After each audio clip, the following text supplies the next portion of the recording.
हाय मेरे प्यारे बच्चों, कैसे हो? मैं सुधांश बघेल आप लोग का हार्दिक स्वागत करती हूँ। आज हम कक्षा 8 में पाठ 1 फसल उत्पादन एवं प्रबंध के बारे में पढ़ेंगे। पौधे अपना भोजन स्वयं बनाते हैं। हरे पौधे अपना भोजन प्रकाश संश्लेषण की क्रिया से बनाते हैं और मनुष्य सहित अन्य जीव जंतु जो होता है वो पौधों पर यानी वनस्पतियों पर आधार रखता है। वनस्पतियाँ जो होती हैं वो प्रकाश संश्लेषण की सहायता से अपना भोजन खुद ही बनाती हैं, वे स्वयं पोषी होती हैं। इसलिए मनुष्य या अन्य प्राणी जो होता है वो कैसा होता है, किसी न किसी आधार पर वनस्पतियों के ऊपर आधार रखता है। तो और हम भोजन क्यों लेते हैं? हम भोजन क्यों लेते हैं कि सजीव भोजन से प्राप्त ऊर्जा का विभिन्न जैविक प्रक्रमों यानी कि पाचन, श्वसन तंत्र, उत्सर्जन तंत्र में इसका उपयोग होता है। हम अपना भोजन पौधे एवं जंतुओं यानी दोनों से ही क्या होता है, प्राप्त करते हैं। एक विशाल जनसंख्या को भोजन प्रदान करने के लिए ज़रूरत होती है। इतने सारे लोगों को अगर हमको खाना चाहिए, भोजन चाहिए, तो हमको क्या होता है कि इसके प्रबंध और इसके उत्पादन की नियमित इसका उत्पादन और इसकी हमको ज़रूरत होती है। तो इसके लिए सबसे महत्वपूर्ण जो होता है वो क्या होती हैं, कृषि पद्धतियाँ होती हैं कि किस तरह से उगाया जाता है। तो जब एक किस्म के पौधे किसी स्थान पर बड़े पैमाने पर उगाए जाते हैं तो ये क्या कहलाते हैं, फसल कहलाते हैं। तो फसल किसको बोलते हैं कि बड़े उत्पादन पर हम जहाँ पर पौधों को उगाते हैं वहाँ पर ये क्या कहलाता है, फसल कहलाता है। अन्य सब्जियाँ एवं फल जिस मौसम में ये पौधे उगाए जाते हैं उसके आधार पर हम फसलों का क्या करते हैं, वर्गीकरण करते हैं।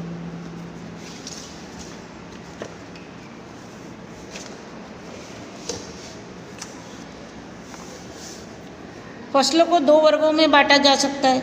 खरीफ फसल में क्या होता है कि इनमें वे फसलें आती हैं जो वर्षा ऋतु में बोई जाती हैं, उन्हें खरीफ फसल कहते हैं। भारत में वर्षा ऋतु में सामान्यतः जून से सितंबर तक होती है। धान, मक्का, सोयाबीन, मूंगफली, कपास इत्यादि ये कैसी फसलें, खरीफ फसलें। रबी फसल जो होती है वो शीत ऋतु में उगाई जाती है, जो अक्टूबर से मार्च तक का समय होता है।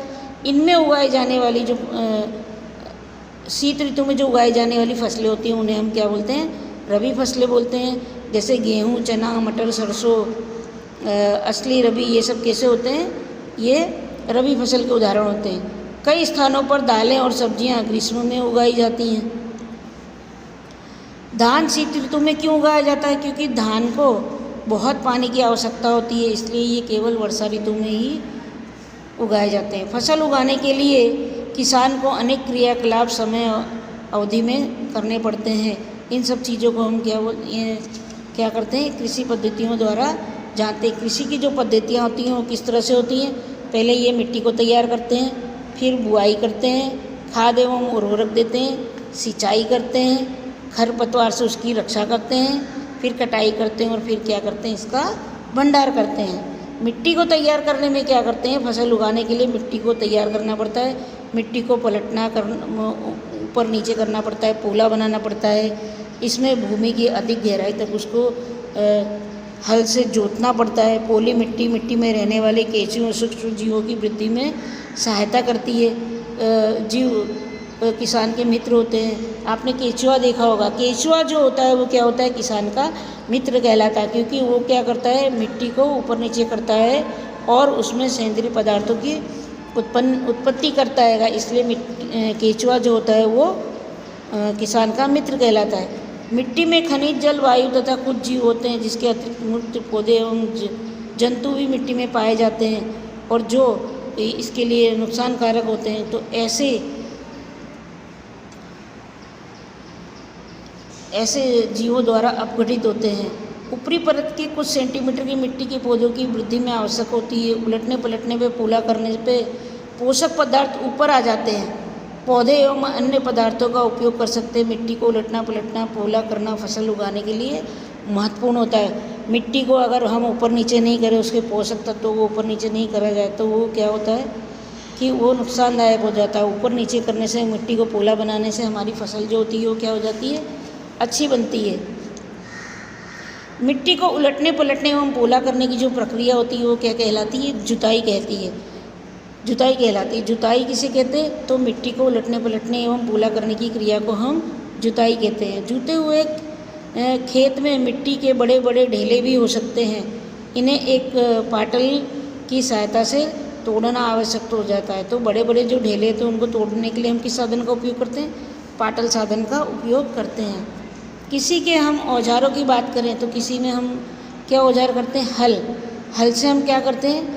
खेत की जुताई करते हैं, खाद उर्वरक मिलाने के लिए, खरपतवार निकालने के लिए, खुरचने के लिए हम हल का उपयोग करते हैं। कुदाली, लोहे की मजबूत तिकोनी पत्ती होती है जिसे हम फाल कहते हैं। हल का मुख्य भाग लंबी लकड़ी का बना होता है जिसमें ये हल शिफ्ट कहते हैं। कुदाली जो है ये एक सरल औजार है। इसका उपयोग खरपतवार निकालने के लिए होता है एवं मिट्टी को पोला बनाने के लिए होता है।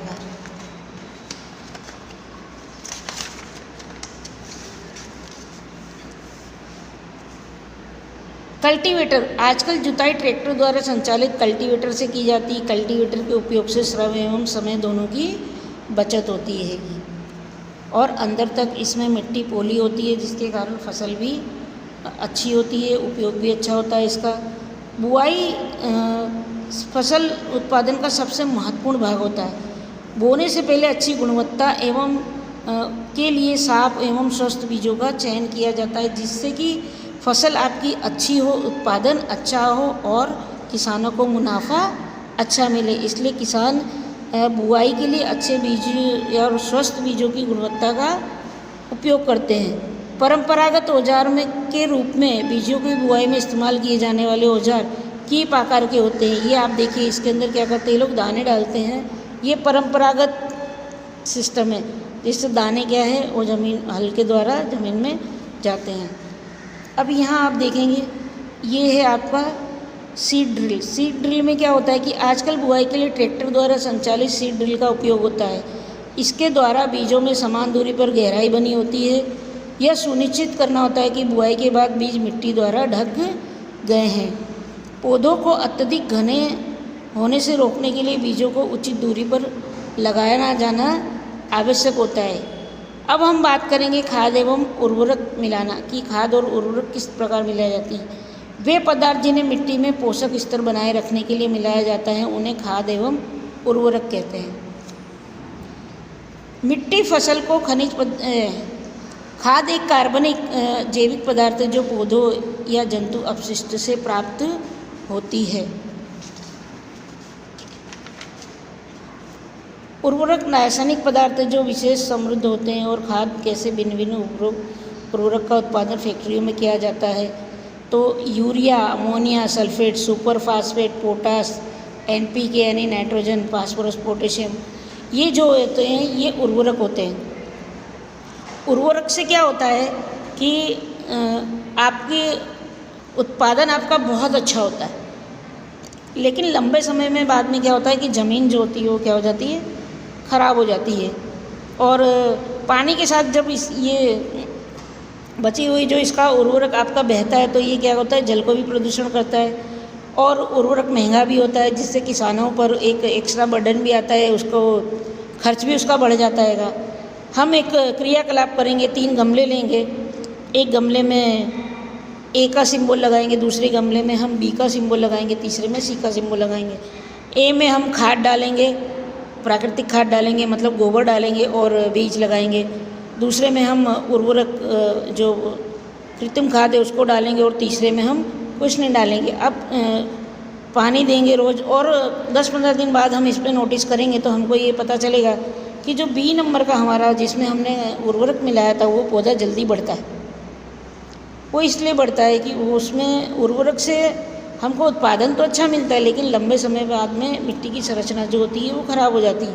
लेकिन कृत्रिम खाद से क्या होता है, फसल अच्छी होती है और मिट्टी की संरचना खराब होती नहीं है।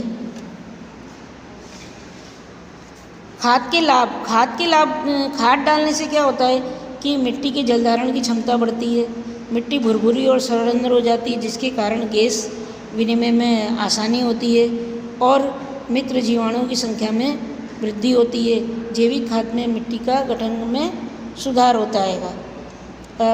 सिंचाई की बात करें हम तो पौधों में लगभग 90% कैसा होता है, 90% जो होता है वो जल होता है। तो निश्चित अंतराल पर खेत में जल देना सिंचाई कहलाता है। सिंचाई किसे बोलते हैं? निश्चित अंतराल पे आपको क्या हो जल देना आवश्यक हो जाता है। सिंचाई के जो स्रोत है वो है जल, जलकूप, तालाब, झील, नदी, बांध, नहर इत्यादि। और बारिश, हमारे यहाँ तो परंपरागत रूप से बारिश के ऊपर लोग निर्भर होते हैं, इस प्रकार से जल दिया जाता है। उनमें जल को ऊपर खींचने के लिए सामान्यतः पंप द्वारा जल ऊपर लाया जाता है।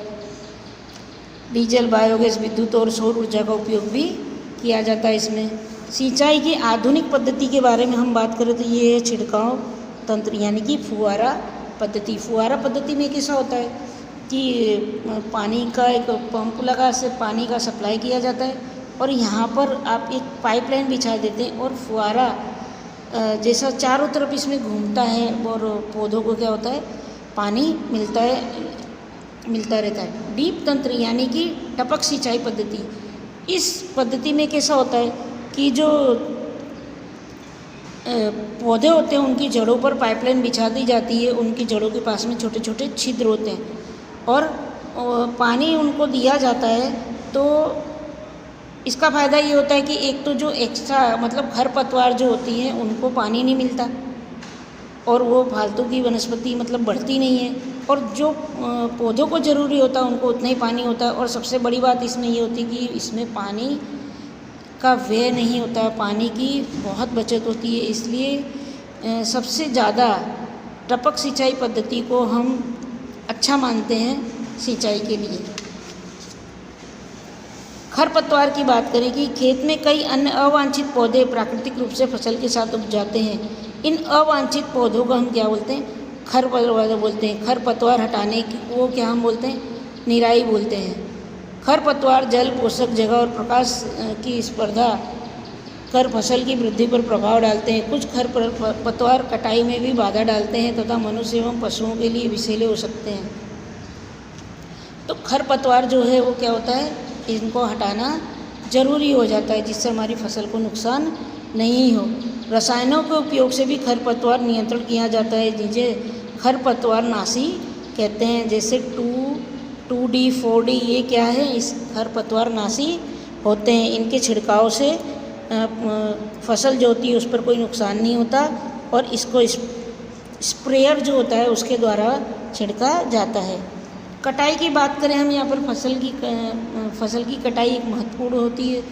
फसल पक जाने के बाद में उसके काटने की क्रिया को हम कटाई बोलते हैं। मशीन का उपयोग भी हम कटाई में करते हैं जिसे हार्वेस्टर बोलते हैं। गेहूँ काटी गई फसल के बीजों दानों को भूसे में से अलग करना होता है, उसे क्या बोलते हैं? थ्रेसिंग बोलते हैं। और ये कार्य किससे होता है? कॉम्बाइन मशीन से होता है। वास्तव में हार्वेस्टर और थ्रेसर का संयुक्त रूप है। कॉम्बाइन जो है वो क्या है? हार्वेस्टर और थ्रेसर का जॉइंट रूप है, मतलब दोनों को मिलाकर बनाया गया है। कर वाइनिंग अलग करते हैं ये। अब हम बात करते हैं कटाई पर्व। कटाई के बाद में कटाई पर्व मनाया जाता है जिसमें जैसे पोंगल, वैशाली, होली, दिवाली, इन सब पर्वों का योगदान होता है। भंडारण में क्या होता है कि जो फसल हम काटते हैं, जिनको हम भूसे में से दाने अलग कर लेते हैं, उनका हमको भंडार करना पड़ता है, उनका संग्रह करना पड़ता है। तो संग्रह करने से पहले हम क्या करते हैं? उनको सुखाते हैं। अगर हम इनको सुखाएंगे नहीं, इनके अंदर नमी रह जाएगी तो ये क्या हो जाएंगे? खराब हो जाएंगे, इनमें जीवाणु लग जाएंगे, कवक लग जाएंगे, तो फसल का नुकसान हो जाएगा। इसलिए इनको अच्छे से भंडार करना पड़ता है। इसको अच्छे रखने के लिए हम क्या करते हैं? इसके अंदर सूखी पत्तियां मिलाते हैं नीम की और रासायनिक उपचार भी करते हैं। इस लेसन में हमने और दूसरा हमको जंतुओं से भी भोजन मिलता है। तो जंतुओं से भोजन हमको किस प्रकार से मिलता है? जंतुओं से भोजन हमको मिलता है, दूध मिलता है। दूध में से दही, छाछ, घी, मक्खन, ये सब हमको कहाँ से मिलता है? जंतुओं में से मिलता है। इस लेसन में आपने क्या सीखा बच्चों?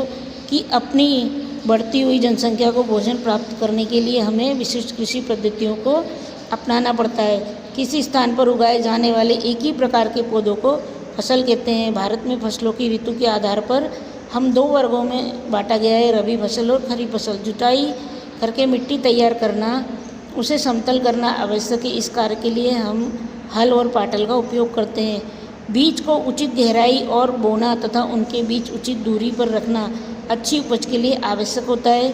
बीजों को अच्छी किस्म का चयन करके स्वस्थ बीजों को बोया जाता है। सीड ड्रिल की सहायता से बुआई की जाती है। मिट्टी में पोषकों की समृद्धि और पुनः पूर्ति की आवश्यकता होती है, जिसे कार्बनिक खाद तथा उर्वरक के उपयोग के लिए किया जाता है। फसलों की नई किस्मों के आने से रासायनिक उर्वरकों के उपयोग में बहुत वृद्धि होती है। उचित समय एवं अंतराल पर फसल को जल देना सिंचाई कहलाता है। निराई में अवांछित एवं बिना उगाए गए पौधों को हटाया जाता है, जिन्हें खरपतवार कहते हैं। कटाई का अर्थ है पकी हुई फसल को हाथों तथा मशीन से काटना, दानों को भूसे से अलग करना थ्रेशिंग कहलाता है। बीजों को पीड़कों एवं सूक्ष्म जीवों से संरक्षित करने के लिए उचित भंडारण आवश्यक है। पशुओं को पालकर भी खाद्य पदार्थ प्राप्त किया जाता है, जिसे पशुपालन कहते हैं। आई होप ये लेसन आपको समझ में आया होगा। Okay, thank you so much.